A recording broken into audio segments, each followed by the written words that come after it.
kamusta mga kalapatid, mga kaburo ko to. So ngayon meron tayong isang box na mula sa Houston, Texas. So shoutout kay Louie Rodriguez. Okay, so tara, let's go. Open na natin to. So tinanggal ko na yung mga tape para dito pagdating natin dito siya, open na lang natin. And then maganda yung pagkakabalot niya ngayon. Meron siyang mga tape ngayon. Ayan, ayun palibot. Mukhang nakakuha to ng pambili ng tape. Kasi nung last year, nagpadala siya rito ng walang tape. So yung mga ibon niya nakawala sa post office. Buti na lang, napakaswerte niya pa rin dahil yung post office namin is mababa lang yung kisame, kaya yung mga ibon is nahuli kaagad ni Utol Jason. So tara, let's go. I-open natin to. Yun, meron siyang tatlong pinadala. Okay, so shoutout ulit kay Louie Rodriguez Love. Alright, so meron siyang blue bar. Yan, blue bar. Ring number. Uy, big time na pala to si Louie. Meron na siyang tag dito, personal ring. Ayun, Louie Rodriguez Love nakalagay. Ring number, ano to, 19789 Louie Rodriguez nakalagay sa niya, sa tag dito, sa ring band. Okay, itong first bird dito ka na.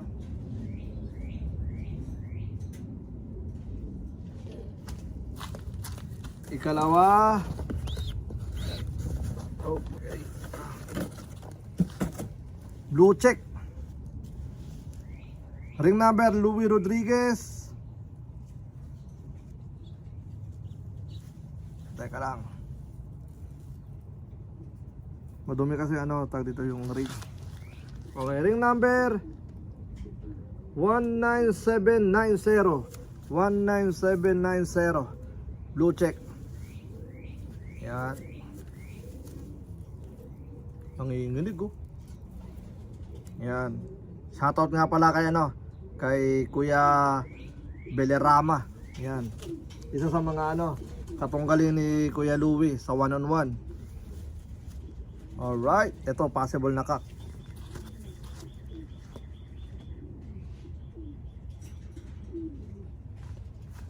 Okay, last bird. Yan, ito yung kanyang huling ibon. Ring number, blue check ulit, Louie Rodriguez 19786. Yun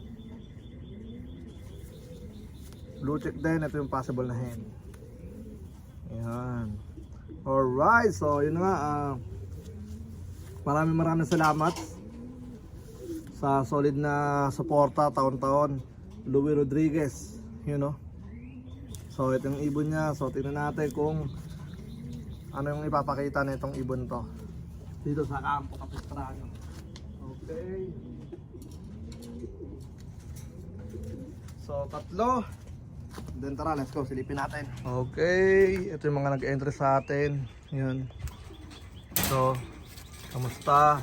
Yan ito, may dalawa rito.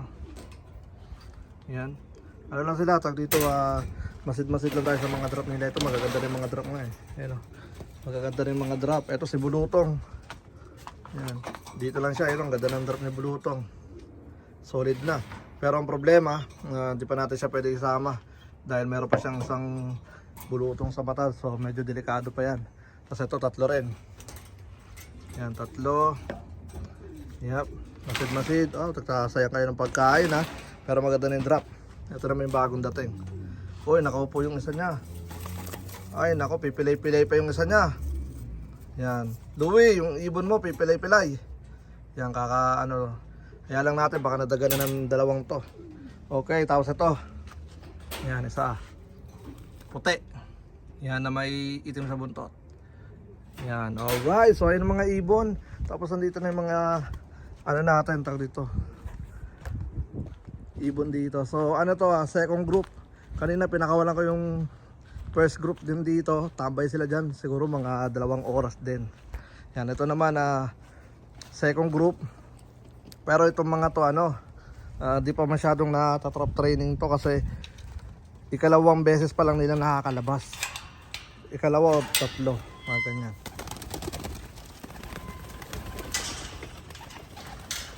Yan ang mga ibon. Yan.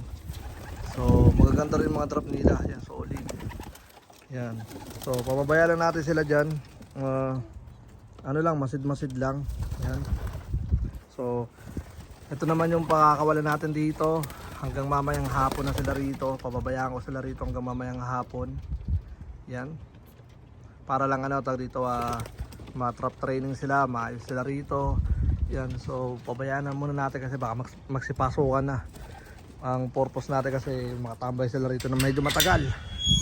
Tapos dun naman sa sa first group natin settle na sila sa pagpasok. Na sila dito mahusay na sila kapag katatawagin mo mabilis na silang sumusunod. Yan, isa yun sa mga gusto kong attitude ng ibon. Yan, dami Okay. So pinakaano na ito kapag magpapakawalan na tayo, di ba? Ulitin ko lang. Maglalagay tayo dito ng ilang ibon. Hindi naman marami, saktuan lang. Diyan sila patatambayin natin diyan siguro yung second group. Tapos sa first group naman kukuha lang tayo ng mga ilang piraso, siguro mga 20 o 25. Ang gagawin ko, tatanggalin ko to. Kasi nga may pintuan to. Ito may pintuan to.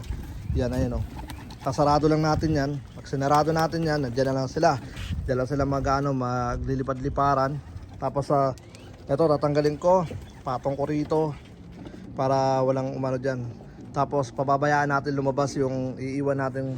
Siguro mga 20 lang, 25. Basta depende kung ilan yung yung pag open natin ng pinto, kung ilan yung unang lalabas. Tsaka natin sasarado.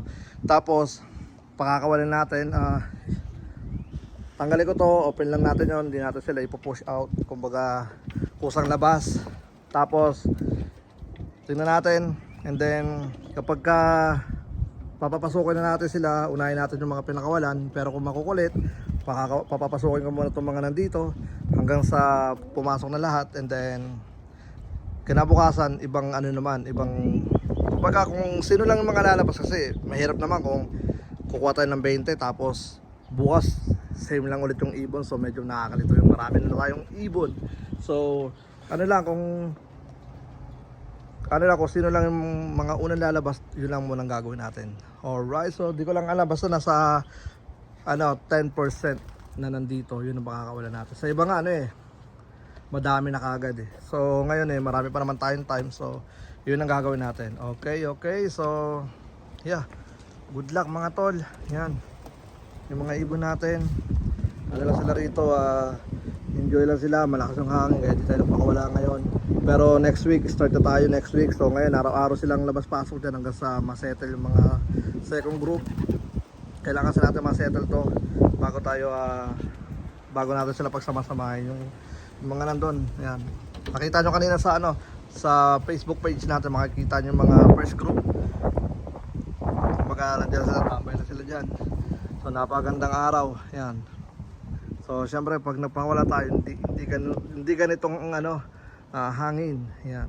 So sa mga magpapadala pa sa Capistrano Classic, message nyo ako para alam natin kung meron tayong aabangan. Tapos sign up lang kayo sa natin, sa